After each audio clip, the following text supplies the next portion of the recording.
Merci de suivre la TFM. Bonsoir à toutes et à tous. Tout de suite, les titres de cette édition. Référendum du 20 mars prochain. Le matériel nécessaire au scrutin est à disposition. Le ministre de l'Intérieur a procédé à la réception du dispositif nécessaire au vote. Abdoulaye Daouda Diallo s'est dit satisfait. Vous l'entendrez dans ce journal. Dans ce journal, vous entendrez également la société civile qui ne digère pas la tenue d'un référendum sans la disponibilité des accréditations. Babacar Gaye et ses collaborateurs qui ont fait face à la presse prêchent en faveur du report du scrutin. Le secrétariat exécutif national du Parti socialiste en conclave ce mercredi. Au menu des discussions, la mise au point d'une stratégie de campagne en vue du 20 mars prochain. Le PS compte également laver son linge sale après la tenue houleuse de son bureau politique ce week-end. Les détails de cette réunion extraordinaire, ce sera tout à l'heure avec notre correspondant sur place, Pape Faraning. Désarroi des étudiants de la FASTEF après suspension de leur concours d'entrée. Pas moins de 1700 étudiants sont concernés. Ils annoncent une assemblée générale dans les jours à venir. Enfin, dans ce journal, coup de projecteur sur Nangan et Kanda, deux quartiers de la ville de Kaolack réputés pour leur insalubrité. Les populations, premières victimes de cette situation, lancent aux autorités un appel à l'aide. Voilà le sommaire, le développement, c'est tout de suite.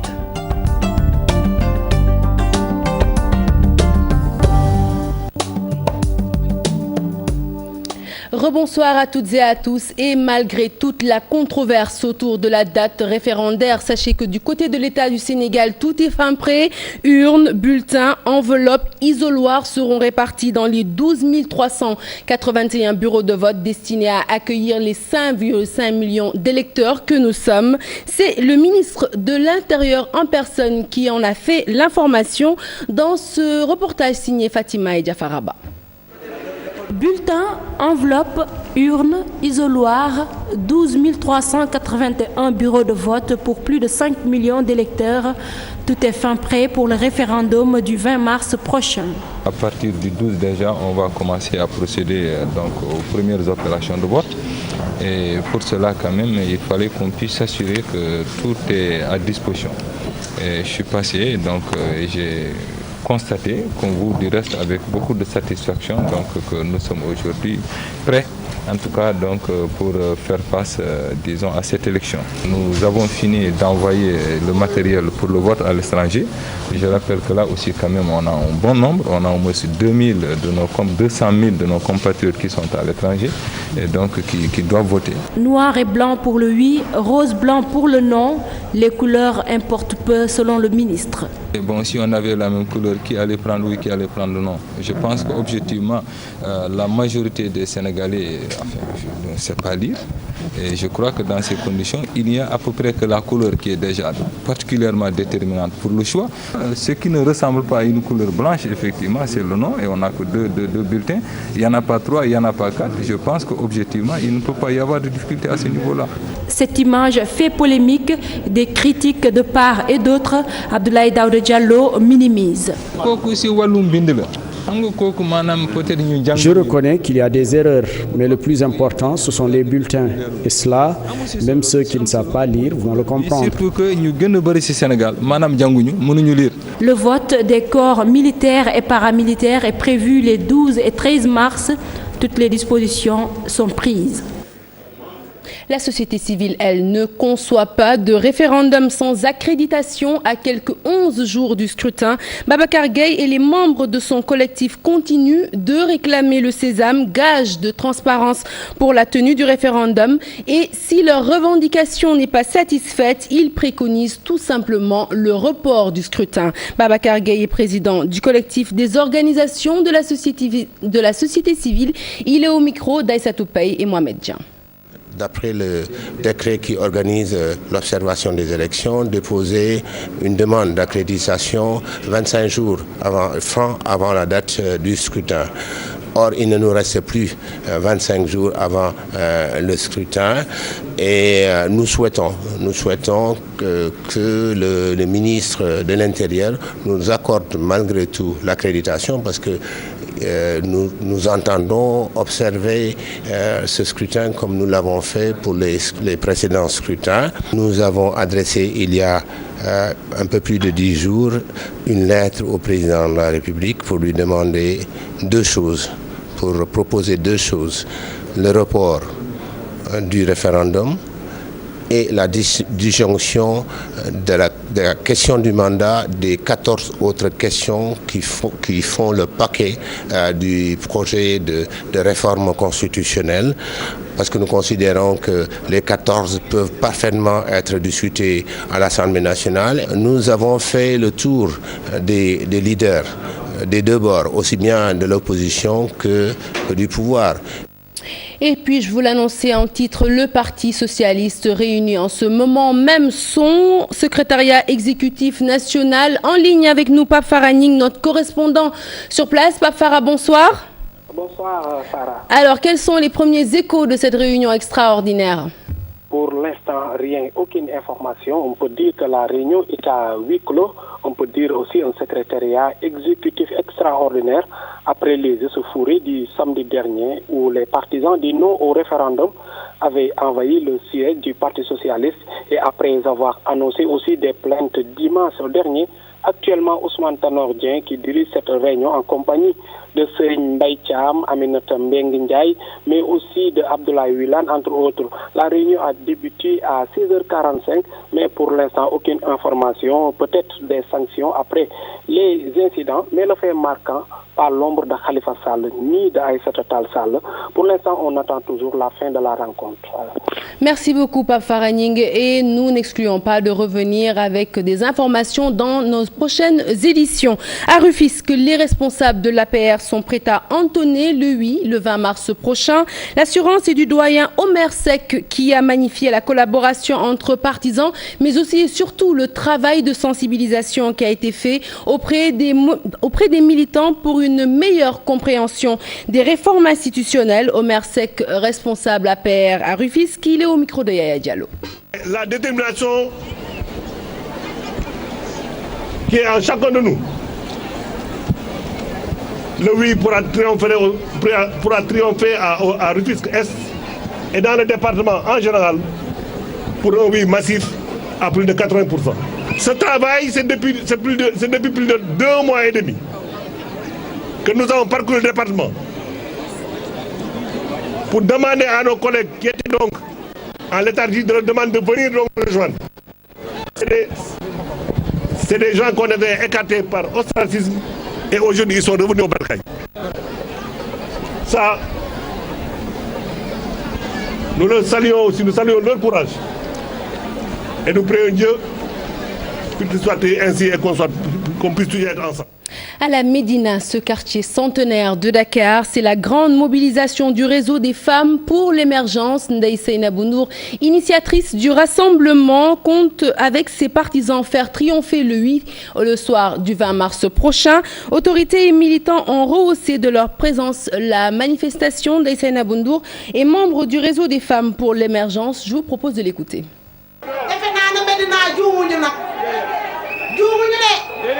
Médina ne s'est pas trompé. Heureusement que nous sommes unis pour la bonne cause.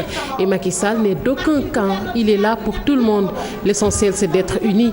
Nous n'allons pas nous appesantir sur les remerciements. Le président Macky Sall nous a demandé à œuvrer pour le triomphe du oui.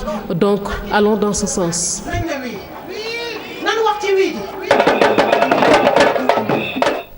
Et dans le sud, de retour à Ziguinchor, après une longue absence, Abdoulaye Baldé appelle à voter non. C'était au cours d'un rassemblement avec ses partisans. L'édile de la région du Sud en a profité pour répondre à ses détracteurs qui lui reprochent d'avoir appelé à l'abstention avant de faire volte-face en faveur du non. Boubacar Diassi, compte rendu. Les partis et mouvements favorables au non battent le rappel des troupes à Ziguinchor sous la conduite d'Abdoulaye Baldé. Le maire de la capitale sud du pays clarifie leur position. Il faudrait que quand on fait des réformes, que ce ne soit pas des réformettes. La Commission nationale des institutions a reconnu près de 100 points. Les assises nationales autant. Pourquoi s'enfermer tout seul et décider que c'est 15 points qu'on va soumettre au peuple? C'est ça que nous reprouvons. Il faut que les gens l'étalent. Nous considérons que les réformes sont insuffisantes, elles sont solitaires. Et que des réformes d'une grande importance devaient faire l'objet d'un débat national, ce qui n'a pas été fait. Abdoulaye Baldé n'a pas manqué de répondre à ses adversaires qui l'accusent d'avoir fait du wah-wahet en appelant d'abord à l'abstention, puis à voter non. Mes adversaires ne comprennent pas français. D'abord, on avait promis beaucoup de choses aux Sénégalais et quand défini, on s'est rétracté. J'ai demandé aux Sénégalais de se reposer et que les véritables réformes sont pour après 2019. C'est ce que j'ai dit. Le coordonnateur du Front du Non a promis de mettre en branle une stratégie pour barrer la route au Front du Oui. Dans la commune de Ross Béthio, une dizaine de partis de l'opposition s'est réunie autour d'une coalition pour voter non au référendum. Ces opposants au régime de Macky Sall promettent de barrer la route aux apéristes. Voici Mansour Ndiaye. Il est le leader de cette coalition baptisée Union pour la démocratie et la réforme. Il est au micro d'Ousseynou Diop et Habib Seck. On a tellement dit que Macky Sall a donné des financements aux femmes, mais aujourd'hui nous avons vu des femmes qui n'ont pas reçu de financement et qui sont déterminées à voter non. On a dit que la jeunesse a reçu de l'emploi, mais nous avons vu que la jeunesse de Ross Béthio, la jeunesse du Wallo n'a rien reçu, pas d'emploi. Ils sont dans la précarité et que ce référendum n'est pas opportun. Aujourd'hui, ils sont en train de brader des milliards. 2 milliards pour organiser un référendum avec des réformettes qui aujourd'hui ne recoupent pas les aspirations du peuple sénégalais à travers ce qui a été dit, ce qui a été consigné par le doyen Amadou Makhtar Mbow. Les politiques qui sont en train de souffrir, de sorte qu'aujourd'hui la pauvreté galopante, de sorte que l'agriculture, le manque d'autosuffisance en riz, que toutes ces préoccupations puissent être reprises par les populations elles-mêmes et développer le Sénégal dans un autre élan. Mais Macky Sall, comme nous l'avons dit, à travers ce cadre et tous les leaders aujourd'hui qui sont là, n'est plus l'homme de la situation. Et puis, si vous habitez Dakar et ses environs, vous avez sans doute remarqué que le Front du Oui a démarré sa campagne. Des panneaux qui donnent carte blanche à Macky Sall pour les réformes constitutionnelles sont visibles un peu partout. Une campagne que le Front Nyani Bagna conteste. Pour Fadel Barro et ses camarades, c'est l'argent du contribuable qui est pillé. Mais du côté présidentiel, Moustapha Diakhaté affirme que toute cette polémique autour de la campagne dévoile la posture d'une opposition désorientée. Aminata Mbaresso, Modou Diop. Dakar Yoff, centre-ville, Almadi, un peu partout dans la capitale sénégalaise, des panneaux publicitaires en faveur du oui, une vaste opération de charme à l'endroit des électeurs pour le référendum du 20 mars. J'ai prêté attention à ces panneaux. J'ai déjà pris ma décision de voter non. Un préalable a été déjà exprimé. Les panneaux me restent perplexes. Le pouvoir en place et ses alliés déploient les gros moyens sur Dakar. Le front Nyani Bagna, encore en phase de préparation, Fadel Barro et compagnie donnent les raisons. Non seulement ils ne respectent pas la loi qui dit que la campagne commence à partir du 12, mais ensuite ils sont en train d'utiliser l'argent du contribuable. C'est une pratique politique connue et usuelle au Sénégal. Ils ont les moyens de l'État, ils ont des milliards d'argent public qu'ils sont en train d'utiliser à outrance pour... Nous ne faisons pas de la démonstration de force. Nous sommes dans une phase, nous, d'expliquer, de beaucoup expliquer, de toujours expliquer et d'encore expliquer aux Sénégalaises, aux Sénégalais, le sens et les enjeux des révisions constitutionnelles. Deux fronts, différentes stratégies de communication, le camp présidentiel accusé de faire dans le forcing. Depuis le début, tout est organisé pour manipuler les Sénégalais. Le fait de ne pas donner du temps aux Sénégalais pour comprendre le message, le fait d'utiliser l'argent des Sénégalais pour faire des panneaux publicitaires, cette opulence, cette extravagance témoigne de leur mauvaise foi. Dans une république, tout ce que les lois n'interdisent pas est permis aux citoyens et aux partis politiques. Dakar vibre déjà au rythme du référendum, une anticipation avant la date officielle du 12 mars.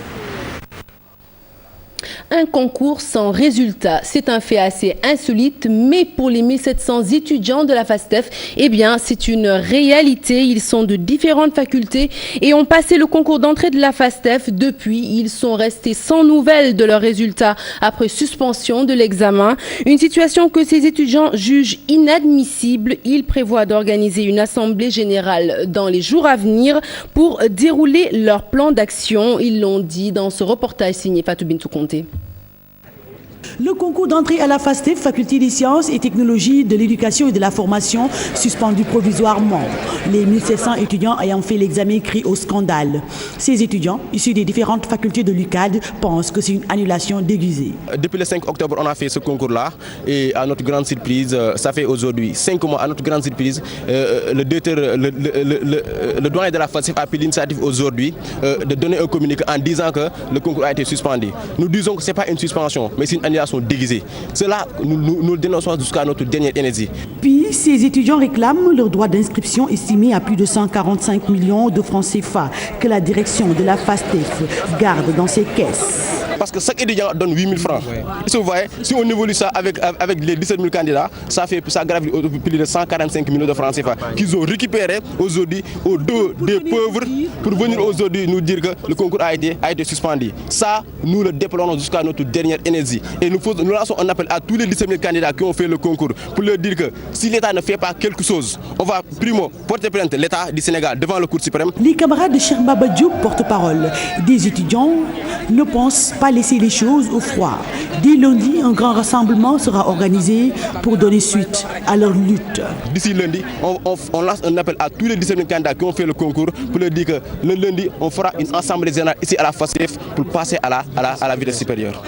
Et nous restons avec l'université. Après 72 heures de grève, le SAES compte durcir le ton pour exiger la matérialisation du protocole d'accord signé avec le gouvernement. Les enseignants du supérieur menacent de dérouler un nouveau plan d'action allant du débrayage à la marche, et ce pour dénoncer le mutisme des autorités et exiger la satisfaction de leurs revendications. Moustapha Sall est chargé des revendications au SAES. Ses propos sont recueillis par Adi Atala.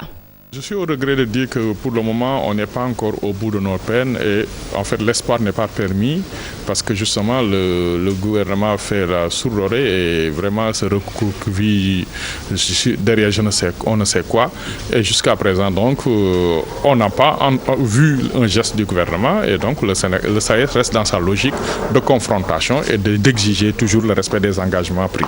Et là, donc, on est à 3 jours de grève et demain, à partir de 10h, on va effectuer un débrayage sur l'ensemble des campus, suivi des AG de coordination et les militants se détermineront. Et vendredi après-midi à 16h à la place de l'Obélisque, on a un grand rassemblement de tous les travailleurs, donc de tous les syndicats qui ont signé des engagements et des protocoles avec l'État et donc on va se retrouver au niveau de la place de l'Obélisque pour montrer à l'opinion publique que le gouvernement ne tient pas ses engagements pris avec les syndicats. Et naturellement, avec cette grève du SAES, l'inquiétude et le sentiment le mieux partagé sur le campus de l'UCAD, les étudiants ne savent plus à quel sein se vouer. Ils appellent l'État à trouver solution à cette crise. Ils l'ont dit dans ce micro-trottoir signé Fatou Bintou Conté et Diafaraba. La situation devient de plus en plus difficile. Depuis l'année passée, les grèves continuent. L'année passée, avant qu'on commence, les professeurs avaient décrété une grève de presque 2 mois. Ils avaient fait une grève. Mais c'est avoir discuté avec le gouvernement que le gouvernement, ils les ont imposé 3 points. Ils ont imposé le gouvernement de respecter les 3 points. Mais le gouvernement n'a pas accepté de respecter ces 3 points. Ils n'ont accepté qu'un seul point. C'est difficile, trop difficile pour les étudiants. Parce que nous, depuis le mois de janvier, nous n'avons pas commencé à démarrer les cours, surtout les nouveaux bacheliers qui viennent d'arriver. Eux, jusqu'à maintenant, ils n'ont rien fait, surtout dans la faculté des sciences et techniques. Et ils ont fixé, même les professeurs, ils nous ont dit, si ça continue comme ça, on risque de faire une section unique. Depuis le début de l'année, on voit que les cours ne sont pas encore démarrés. Bon, le SAES est en grève. Et si on entend bien la revendication de la SAES, ils disent que le respect des accords. Donc ça veut dire qu'il y a des accords qui ont été signés par le gouvernement. Et je pense qu'un gouvernement doit être quelque chose de responsable. Si on signe des accords, on doit les respecter. C'est trop dur parce que j'ai des frères qui sont à la première année, mais ils disent que depuis le début, ils n'ont pas encore commencé les cours. L'État du Sénégal cueille les premiers fruits de la traque des biens mal acquis, pas moins de 27 millions d'euros, soit un peu plus de 17 milliards de non-francs appartenant à Karim Wade ont été restitués au gouvernement. Une première manche gagnée par nos autorités, mais qui fâche la défense de l'ancien ministre qui crie à la manipulation. Maïmouna Ndiaye, Modou Diop. L'État du Sénégal, dans la capitale française, déclare avoir trouvé du nouveau dans le dossier Karim Wade. Les experts envoyés par la CREI annoncent la confiscation des biens appartenant à Wade Fils, 27 millions d'euros, soit plus de 17 milliards de francs CFA, la somme en question, une manière de charger l'ancien ministre d'État, estime Maître Seydou Diagne. C'est encore une manipulation de l'État du Sénégal. D'ailleurs, on s'étonne pourquoi ils vont faire ça à Paris, pourquoi le procès qui s'est déroulé au Sénégal, où ils ont emprisonné M. Karim Wade au Sénégal, où ils lui ont fait la détention arbitraire, fait une comédie de procès. Ils n'ont qu'à s'adresser, faire une conférence de presse ici. L'avocat disait que rien n'est faux. Selon lui, il s'agit plutôt des biens appartenant à Bibo Bourgi. Les saisies dont on parle datent de 3 ans au moment de l'arrestation de M. Karim. Et ce ne sont pas des biens de Karim Wade.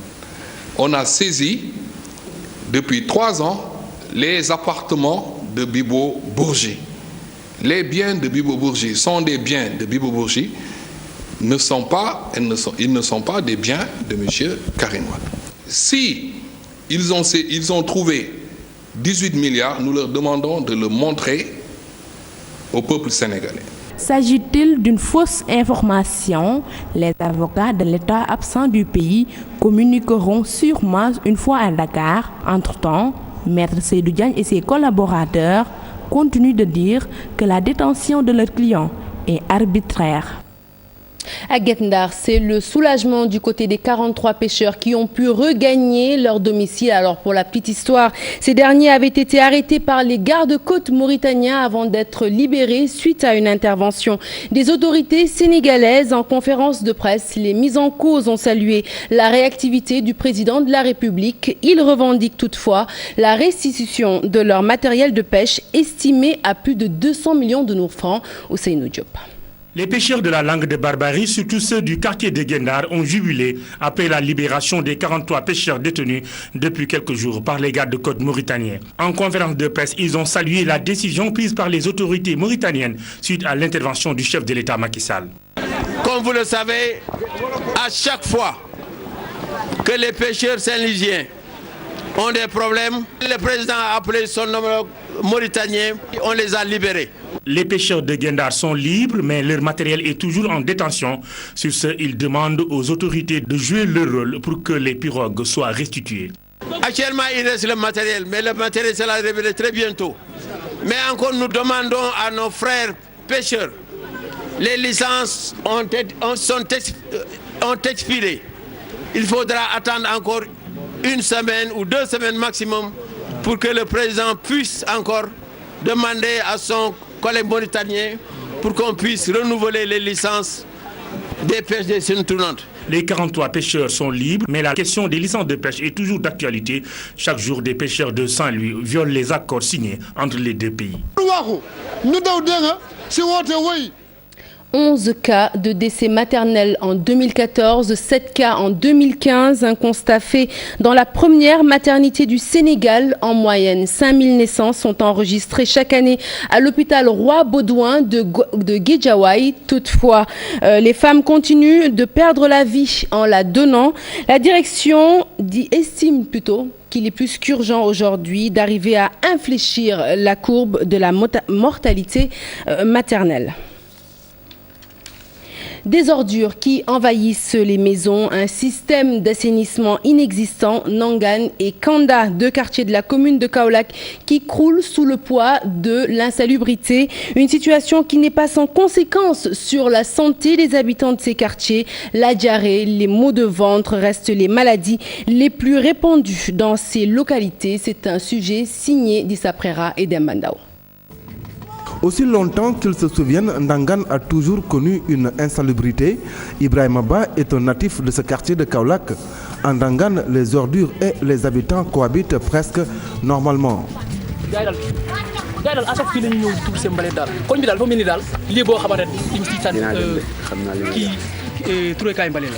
Un tout à l'égout qui se déverse dans les ruelles des canalisations de fortune. Ndangan est totalement dépourvu de système d'assainissement. Du coup, ce sont les jeunes qui s'organisent pour le nettoyage. Ce sont les jeunes qui nettoient le quartier tous les dimanches, mais ils n'ont pas de moyens. Nous sommes fatigués des ordures. Nous vivons le calvaire depuis très longtemps. Ce sont des ordures qui proviennent de l'hôpital. Autre quartier au décor similaire, nous sommes à Kanda, dans la périphérie ouest de Kaolack. Vu de loin, le quartier offre l'image d'une décharge à ciel ouvert. Des eaux usées stagnantes, des sachets en plastique, des tas d'immondices envahissent l'espace. La situation est catastrophique. C'est le dépotoir d'ordures. Oui, de Kaolack, de l'hôpital, de n'importe où, des quartiers de Kaolack, Léona, tout. Ils les amènent ici. Personnellement, ce qui me choque le plus, ce sont les ordures des hôpitaux. On y trouve du tout, ce sont même les habitants qui l'achètent pour rembler. Pas plus tard qu'avant-hier, j'ai vu un enfant jouer avec un préservatif. En Ndangan comme à Kanda, les enfants jouent dans les ordures, une situation qui entraîne beaucoup de complications sanitaires. La diarrhée, une maladie très répandue dans ces quartiers de Kaolack. Nos enfants souffrent de diarrhée durant l'hivernage. Le quartier est inondé. Nous utilisons des détergents, sinon rien n'est utilisable.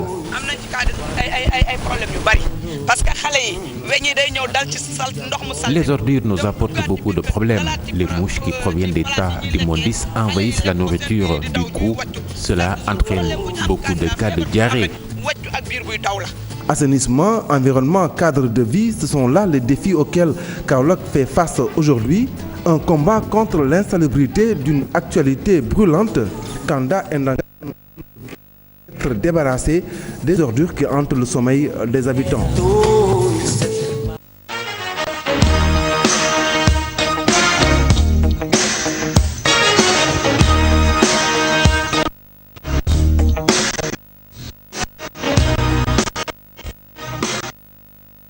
Bienvenue dans la page des sports que nous démarrons avec de la lutte. Boignan 2 de l'école de lutte Boignan a accueilli les journalistes à la place Croix-Rouge de Pékin.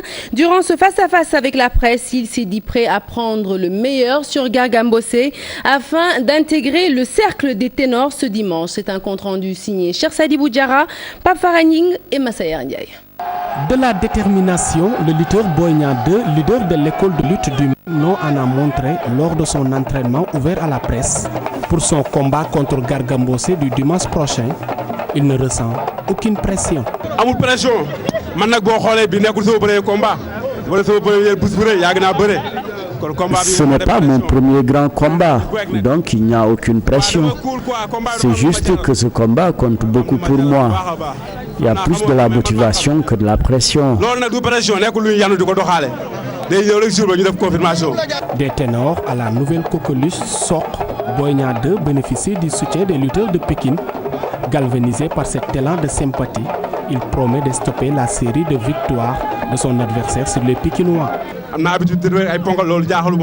Lutter contre des lourds, je sais m'y prendre. En plus, avec l'aide de Messène et de Ama Baldé, je me suis bien préparé. Garga a obtenu 2 victoires sur Pékin. Je signerai le coup d'arrêt. S'il avait débuté par en découdre avec moi, il n'en aurait pas une. Pour son retour, après une année blanche, il entend démontrer toutes ses qualités et franchir un palier. J'ai pratiqué la lutte, je connais toutes les clés. S'il le veut, il y aura de la lutte pure ou de la bagarre, cela dépend de lui. Je suis prêt à tout. Le combat est d'une importance capitale pour moi. J'en sortirai vainqueur, Inch'Allah. Face à Garga Mbossé de l'écurie d'Ordorat, Boignan dispute un combat revanche par procuration. Il a été battu par Zos, grand frère de son adversaire.